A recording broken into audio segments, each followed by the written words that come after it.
मुंबई का एक छोटा सा इलाका था जहां ऊंची ऊंची इमारतों की छांव में छोटे छोटे झुग्गी झोपड़ी वाले घर बसे थे। इन्हीं में एक था आदित्य का घर। उम्र सिर्फ 14 साल, लेकिन जिम्मेदारियों का पहाड़ पहले ही उसके कंधों पर आ चुका था। उसके पिता एक कंस्ट्रक्शन साइट पर मजदूरी करते थे और मां घरों में बर्तन मांजने जाती थी। घर में अक्सर पैसों की कमी रहती, पर सपनों की कमी नहीं।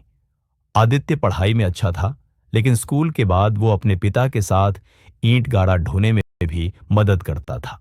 अंदर से वो जानता था, मेरी जिंदगी बस ऐसी ही रहेगी या फिर मुझे खुद कुछ करना पड़ेगा। एक दिन स्कूल में एक पोस्टर लगा, साइंस प्रोजेक्ट कंपटीशन, इनाम 50,000 रुपए। ये रकम सुनते ही आदित्य की आंखें चमक उठी। उसके दिमाग में तुरंत आया, अगर मैं ये जीत गया तो मां पापा को मजदूरी नहीं करनी पड़ेगी और मेरी पढ़ाई भी आगे चल सकेगी। लेकिन एक समस्या थी, इस प्रतियोगिता के लिए प्रोजेक्ट बनाना महंगा था और उसके पास तो बस स्कूल की पुरानी किताबें और टूटे फूटे खिलौने थे। स्कूल में उसका विज्ञान शिक्षक शर्मा सर थे, सख्त लेकिन दिल के अच्छे इंसान। आदित्य ने डरते डरते उन्हें अपनी इच्छा बताई। शर्मा सर ने उसकी आंखों में चमक देखी और कहा, बेटा, अगर हिम्मत है तो संसाधनों की कमी तुम्हें नहीं रोक सकती, लेकिन याद रखना, हार मानना सबसे बड़ा अपराध है। शर्मा सर ने उसे पुराना टूल बॉक्स, कुछ तार और पुराने मोटर दिए। आदित्य ने दिन रात मेहनत शुरू कर दी। वो कबाड़ी की दुकान से टूटी फूटी चीजें लाता, उन्हें साफ करता और अपने प्रोजेक्ट के हिस्से में बदल देता।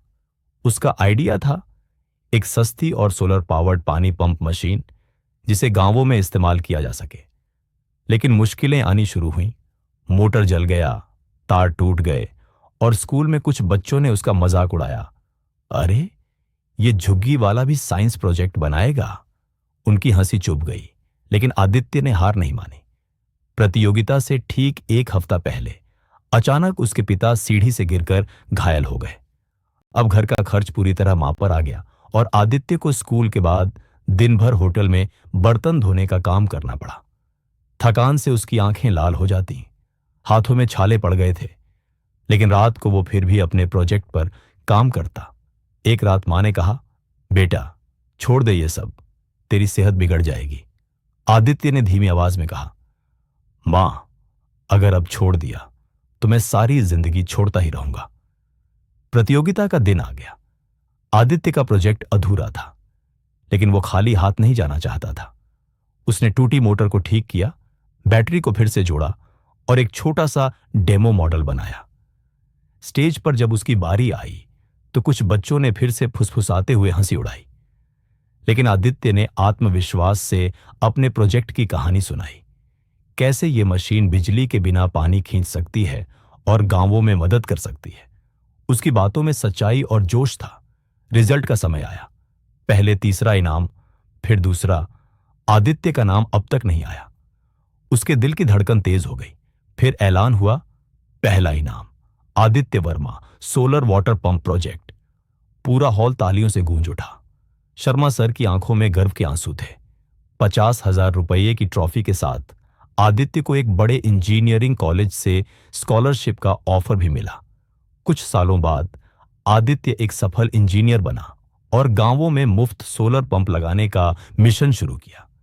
जब किसी ने पूछा, तुम्हारी सफलता की शुरुआत कब हुई, तो उसने मुस्कुराकर कहा, जब मैंने हार मानने से इनकार किया और पहला छोटा कदम उठाया। मोरल, सपने पूरे करने के लिए बड़े मौके नहीं, बस एक छोटा कदम और हार न मानने का हौसला चाहिए।